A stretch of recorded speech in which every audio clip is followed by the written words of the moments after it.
இந்த நாட்களுக்குள் யார் ஆளப்போகிறார்கள், நம்ம யார் ஆள வேண்டும் என்பதை நாம் நிர்ணயிக்கக்கூடிய இடத்தில் இருக்கின்றோம். ஏன் நாம் அனைத்து இந்த அண்ணா திராவிட முன்னேற்ற கழக கூட்டணி அப்படின்னு நம்ம சொல்கிறோம், ஆனால் அது என்டிஏ கூட்டணி, மோடி அமித்ஷாவுடைய கூட்டணி தான் அவங்க சொல்கிறாங்க. இந்த கூட்டணிக்கு எந்த காரணத்தை கொண்டும் வாக்களித்து விடக்கூடாது.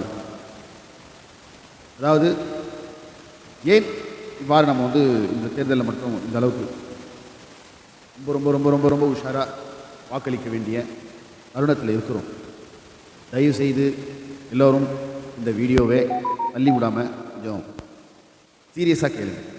இப்போது பாஜக நம்ம நாட்டை கலைவரம் பண்ணி அவங்க எதேதோ வகையில் ஏதோ பண்ணி அண்ணா ஹசாரே அவங்களுக்கெல்லாம் வச்சு நல்லா நடந்திருந்த காங்கிரஸ் ஆட்சியை ஊழல் அது இதுன்னு சொல்லி வெளியேற்றிவிட்டு இவர்கள் உள்ளே பூந்தாங்க.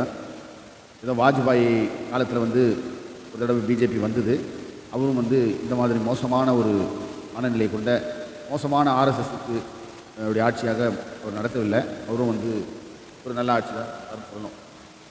ஆனால் நரேந்திர மோடி அவர்கள் இந்த நாட்டை கைப்பற்றி ஆட்சியை பிடிச்சதுலேருந்து பார்த்திங்கன்னா இந்த நாட்டுக்கு மிகப்பெரிய சாபக்கேடு, தரித்திரம் எல்லாமே ஒட்டிக்கிச்சு. கொள்ளை நோய்கள், இயற்கை சீற்றங்கள், கடவுளுடைய என்ன சொல்லுவாங்க, மன்னன் சரியில்லைன்னா அந்த நாட்டில் மழை கூட பெய்யாதுன்னு சொல்லுவாங்க. இந்த மாதிரியான சூழ்நிலைகளை எல்லாம் நம்ம அனுபவித்து கொண்டிருக்கின்றோம்.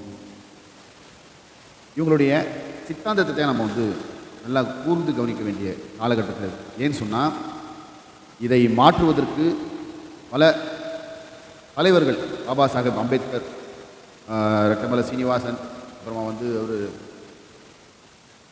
எல்லா தலைவர்களும் சரிங்களா, பெரியார், இந்த மாதிரி அயோத்திதாச பண்டிதர் முதல் கொண்டு எல்லோரும் போராடியது எதற்காக என்று பார்த்தீங்கன்னா அவங்களுடைய வாழ்நாள் முழுவதும் போராடியிருக்காங்க. எதற்காக?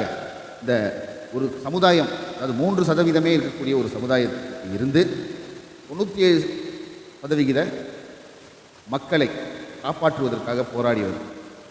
ஏன்னா இந்த சித்தாந்தம் பார்ப்பன சித்தாந்தம், மனுஸ்மிருதி, இந்த மாதிரியான கடவுள் பெயரை சொல்லி மக்களை எல்லாம் தனித்தனியாக பிரித்து அவர்களை எல்லாம் அவர்களுடைய உடைமைகள் எல்லாவற்றையும், உடைமைகள் எல்லாவற்றையும் அவர்களே கையில் வைத்துக்கொண்டு பல நூற்றாண்டு காலமாக இந்த மக்களை அடிமைப்படுத்தி கொண்டு எதுக்கு எடுத்தாலும் கடவுள் பெயரை சொல்லி சொல்லி சொல்லி நான் தலையிலே பிறந்தேன், நீங்களாம் தோளில் பிறந்த, இடுப்பில் பிறந்த, காலில் பிறந்த சூத்திரர்கள், பஞ்சமர்கள், இப்படியெல்லாம் மக்களை பிரித்து உழைப்பே இல்லாமல் வாழ்ந்து வந்தார்கள்.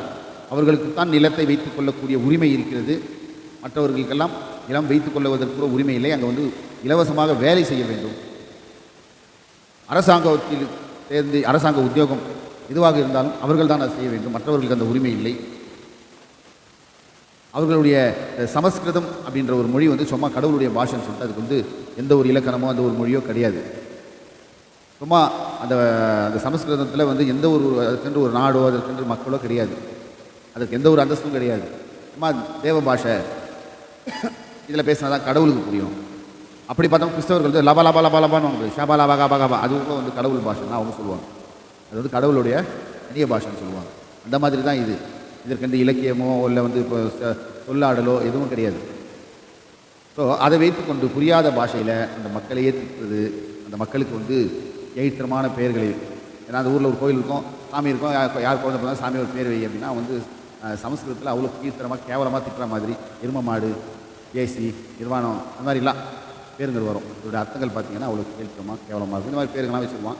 அதில் இந்த பஞ்சமர்கள் போனாங்கன்னா இன்னும் மண்ணாங்கட்டி, கொப்பலாம், நாக்கா, மூக்கேன் இப்படியெல்லாம் வச்சுக்கிட்டு பண்ணுவாங்க. அதையும் இவங்க பெருசாக நினச்சிக்கிட்டு வந்துடுவாங்க. ஏன்னா அந்த கண்ணப்பருடைய கதை கேட்டிங்கனாலும் அப்படி தான். அவங்க பூஜை, நான் சாமிக்கு நானும் பூஜை பண்ணோன்னா அப்படி பன்னிக்கறி வச்சு பூஜை பண்ணு அப்படின்னு கிண்டலாக சொல்லுவேன். அது உண்மை நினச்சிட்டு அவர் பண்ணுவார். அப்புறம் அது ஒரு கதை, தனி கதை. கண்ணு போவோம், சாமி அழுவோம், அப்புறம் ஒரு கண்ணை நோண்டி வைப்பார், இன்னொரு கண்ணுக்காக அடையாளத்துக்கு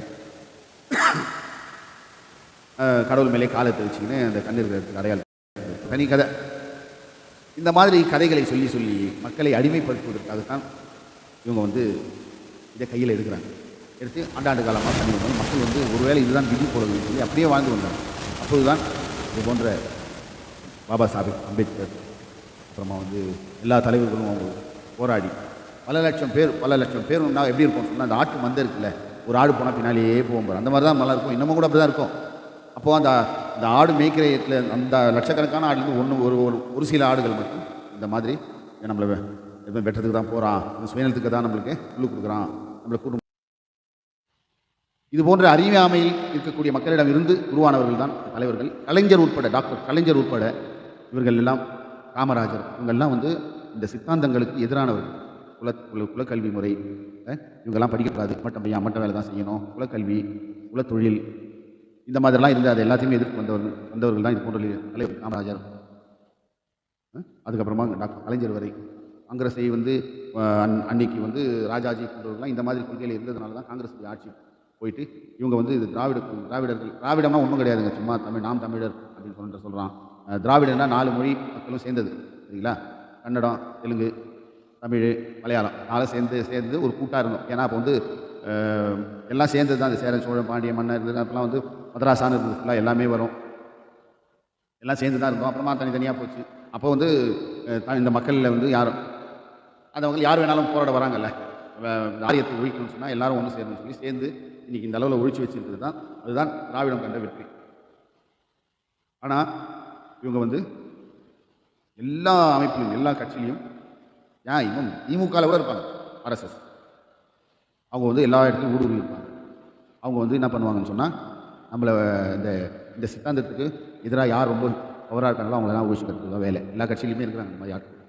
இதையெல்லாம் தாண்டி கலைஞர் வந்து இந்த அளவுக்கு தமிழ்நாட்டு முன் உதாரணமாக எல்லா மாவட்டங்களும், கலைஞருக்கு என்னென்னா எந்தெந்த மாவட்டத்தில் எந்த சமுதாயத்தை சேர்ந்த மக்கள் அதிகமாக இருக்காங்க, அவங்களுக்கு என்ன செய்யணும், அதெல்லாம் வந்து நல்லா தெரிந்த ஒரு அரசியல்வாதி யாருன்னா டாக்டர் கலைஞர் தான்.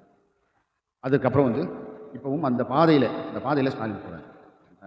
திராவிட தலைவர் டாக்டர் கலைஞர் அவர்கள் அந்த பாதையில் போகிறார்.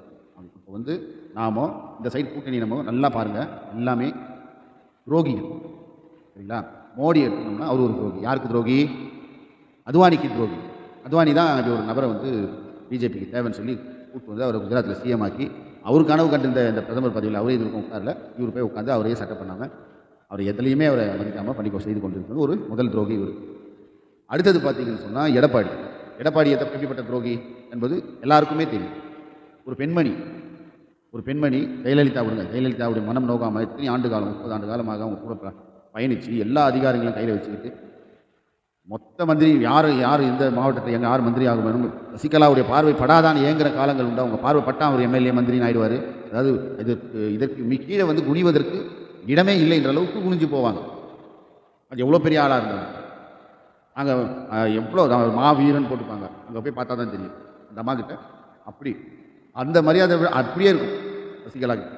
அப்புறம் தான் அந்த அம்மையார் இறந்தப்போ கூட ஒட்டுமொத்த பேரும் சாதாரண ஒரு கவுன்சிலர் பதவியை தட்டி படித்தான்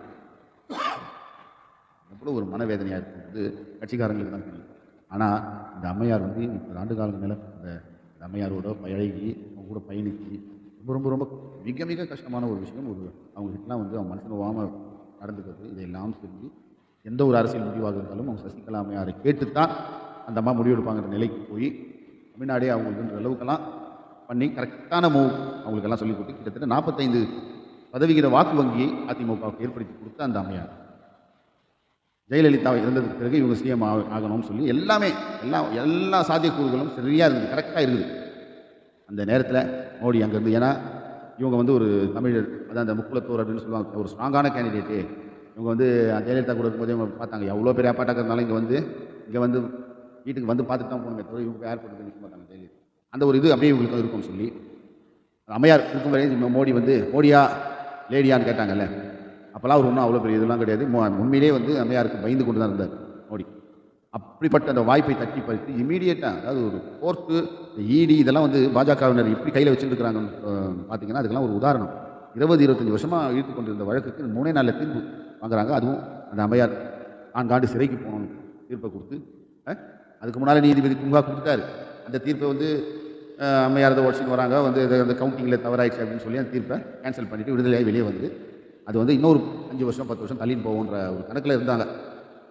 இந்த அம்மா வந்து சிஎம் ஆயிடுற போகிற நேரத்தில் அந்த மாதிரி ஒரு தீர்ப்பு போட்டு நாசம் பண்ணி அவங்க வந்து சிறைக்கு அமைச்சு பண்ணாங்க. அது அந்த நேரத்தில் நம்பிக்கையான ஒரு ஆள் யாருன்னு எடப்பாடிக்கு, அந்த எடப்பாடி கையில் நான் சிறைக்கு போயிட்டு வரும் வரை கட்சியையும் ஆட்சியும் காப்பாற்றிக்கொள் அப்படின்னு சொல்லி இந்த இவர் கையில் ஆட்சியை கொடுத்தாங்க. இவரும் வந்து டேபிள் கீழே அப்படியே தவழ்ந்து போய் பல ஆயிரம் நன்றிகள் கையை பிடிச்சி சொல்லியிருக்கலாம். அந்த காலில் விழுந்து விழுந்து விழுந்து விழுந்து ஏதோ ஒரு கால் வேணும் அவங்களுக்கு. அது ஜெயலலிதா காலாக இருந்தாலும் சரி, ஜெயலலிதாவை நிமிந்து இவங்க முகத்தை கூட பார்த்தது கிடையாது. நம்மளாமே வந்து டிவிலலாம் நல்லா பார்க்குறோம். இவங்க டிவியில் பார்த்தா கூட தலை குஞ்சிப்பாங்க போல. இதுக்கு உதாரணம் என்னன்னா, அம்மையாருக்கு சிலை திறந்தார். யார்? எடப்பாடி சிலை திறந்தார். அந்த சிலையை பார்த்தீங்களா? அப்புறம் உள்ளாகி வந்து கட்சி ஆஃபீஸில் வச்சுட்டு ஒரு வேஷ்டியை போட்டு மூட்டு பிடிக்கிறாங்க. அது வந்து ஜெயலலிதாவுடைய சிலையே இல்லை. இவங்களுக்கு வந்து காலை தானே பார்க்குறாங்க.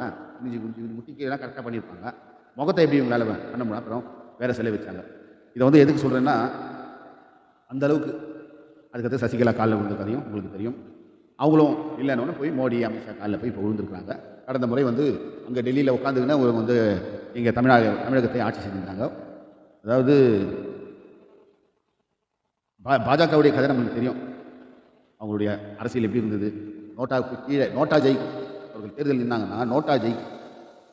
அந்த இடத்துல வந்து ஏன் தமிழிசை சவுந்தரராஜன் அவர்கள் ஒரு மீட்டிங் போகும்போது கோயிலில் பிச்சை எடுத்துட்டு இருந்த அந்த மக்களையும் குஷ்டரோகிகளையும் கூப்பிட்டு வந்து கூட்டம் காட்டுவதற்காக அவங்களெல்லாம் உட்கார வச்ச கதையெல்லாம் நம்மளுக்கு தெரியும். அப்படி இருந்த கட்சியை இன்னைக்கு அவங்க வந்து ஒரு 4 எம்எல்ஏ ஜெயிக்கிற அளவுக்கு வந்திருக்கிறாங்க, உள்ள நுழைஞ்சிருக்காங்க. இது வந்து சித்தாந்தத்துக்கான போர். உங்கள் பசங்க, நம்மளுடைய பசங்க வந்து படிக்கக்கூடாது, அரசு வேலைக்கு போகக்கூடாது, உயர் பதவிகளில் வகிக்கக்கூடாது, நம்ம எல்லாம் படித்து மேலே வந்தோம்னா இவங்களுக்கு அந்த இடத்துல இடம் இருக்காது. இன்றைக்கும் வந்து சுப்ரீம் கோர்ட் ஜட்ஜில் மொத்த பேருமே அவங்க தான் இருக்கிறாங்க. முக்கியமான கீ போஸ்ட்லாம் அவங்க தான் இருப்பாங்க. இதையெல்லாம் உடைக்கக்கூடிய காலம் கிட்ட வந்துருச்சு. ஏன்னு சொன்னால் தமிழகத்திலிருந்து திராவிடம் பலமாக இருக்குது. ஒரு ஸ்டேட்லேயும் அந்த சைடு மம்தா பயங்கரமாக குரல் கொடுக்குறாங்க. ராகுல் காந்தி பின்னால் எழுச்சியாக எல்லோரும் சேர ஆரம்பிச்சிட்டாங்க. ஆல்ரெடி ஒரு 100 எம்பி ஜெயிச்சு எதிர்கட்சி ஆகிட்டார். இந்த தடவை கண்டிப்பாக நாட்டை கண்டிப்பாக அவர் ஆட்சியை பிடிப்பார் அப்படின்ற அளவுக்கு அவருடைய வளர்ச்சி ஒரு நாளும் கொண்டே போகுது. ஓட்சி அது இது எல்லா இல்லமுள்ளையும் கண்டுபிடிச்சி அவர் மிக மிக மிக ஜெட்டு வேகத்தில் அரசியல் செய்து போய் கொண்டிருக்கிறார். மோடிக்கு எங்கே போனாலும் ட்ரம்ப்பு இந்த எக்ஸ்ட்ரீம் ஃபைல்ஸு, ட்ரம்ப்புக்கு அடி கால் வைக்கிற இடம்லாம் லெக்தாதா மாதிரி ஆகிட்டார் மோடி. இஸ்ரேலுக்கு போகிறாரு, இஸ்ரேல் வரமட்டமாகி போச்சு. எங்கே போனாலும் அந்த இடம் விளங்க மாட்டேங்குது. இந்த மாதிரி அவருக்கு சருகு நிலை போய்கினே இருக்குது. ராகுலுக்கு ஏறுமுகம் வந்து கொண்டிருக்கிறது. இந்த நேரத்தில் இவங்க வந்து அதாவது எந்த ஒரு ரூல்ஸையும் ஃபாலோ பண்ணாமல் பல லட்சம் கோடி கிட்டத்தட்ட பாஜகவுக்கு மட்டும் ஒரு 40 லட்சம் கோடி மேலே அவங்க ஆட்டையை போட்டு வச்சுக்கிறாங்க. கேட்டால் நாங்கள் ஊழலே பண்ணல, காங்கிரஸ் ஊழல். காங்கிரஸ் வந்து தேர்தல் செலவு கூட காசு இல்லை. தேர்தல் செலவுக்கே காசு இல்லை. அவங்க அஃபிடேவிட்லாம் எல்லாம் எடுத்து பாருங்கள். காங்கிரஸ் கட்சியில் எவ்வளோ காசுனா காசே இல்லை. 69 ஆண்டு காலம் ஆட்சி செஞ்ச அந்த காசு இல்லை. இவங்க வந்து 10 வருஷம் 12 வருஷம் முடிய 12 வருஷம் முடிஞ்சு அதுக்குள்ளே பார்த்தீங்கன்னா எத்தனையோ லட்சம் கோடி இருக்குது அவங்க கையில். எதை பற்றியும் கவலைப்படாத. அதாவது எதிர்கட்சி தலைவராக இத்தனை வருஷமாக ராகுல் காந்தி இருக்கார். ஃப்ரீயாக போகிறார், மனுஷன் எங்கே வேணாலும் போகிறார், பேசுகிறார், வரார். மோடி அமித்ஷா இவங்கெல்லாம் பதவி இல்லைன்னா ஒரு நாள் இந்த நாட்டில் இருக்க முடியாது. ஒரு நாள் போகிறோன்னு தெரிஞ்சாலே எந்தாவது வெளிநாட்டுக்கு ஓடிடுவாங்க. அதனால தான் அவங்க வந்து இந்த போக்குறதுக்கான வழியவே பண்ணாமல் இப்போ கூட பார்த்தீங்கன்னா பார்லிமெண்ட்டில் 543 இடங்கள் இருக்குது. அதுக்கே வந்து ஒரு திருமாவளவன்லாம் கூட கொலம்பியா எம்பியை ஒன்றும் சாதிக்க முடியல. வருஷத்தில் ஒரு தடவை 2 தடவை பேசுறதுக்கு வாய்ப்பு கிடைக்க மாட்டேங்குது. அந்த எம்பிங்களுக்கே 543 எம்பிகளுக்கே பேசுவதற்கு வாய்ப்பில்லை. இவங்க வந்து 850 எம்பியை மாத்திரன்னு சொல்லிட்டு இது என்ன ஸ்ட்ராட்டஜின்னு சொன்னீங்கன்னா, இந்தியா முழுக்க 540 சரி சமமாக இருக்குதா? சரி சமமாக இருக்கும்போது இவங்க சவுத் இந்தியா கிட்ட உள்ளே வர முடியலையா? ஜெயிக்க முடியலையா பாஜகவால்? இங்கே நார்த் இந்தியாவில் கொஞ்சம் வாக்கு குறைஞ்சதுனா கூட ராகுல் காந்தி வந்துடுவார். ஸோ அவங்க என்ன பண்ணுறாங்க, அந்த ஹிந்தி பேசக்கூடிய மாநிலங்கள் எல்லாம் வந்து அதிகப்படுத்துகிறாங்க சீட்டை அதிகப்படுத்தி நம்ம என்ன தான் நீங்கள்லாம் காட்டு கற்றுனாலும் அந்த சீட்டுகள் டாமினேட் பண்ணிடும். புரியுதா உங்களுக்கு? அது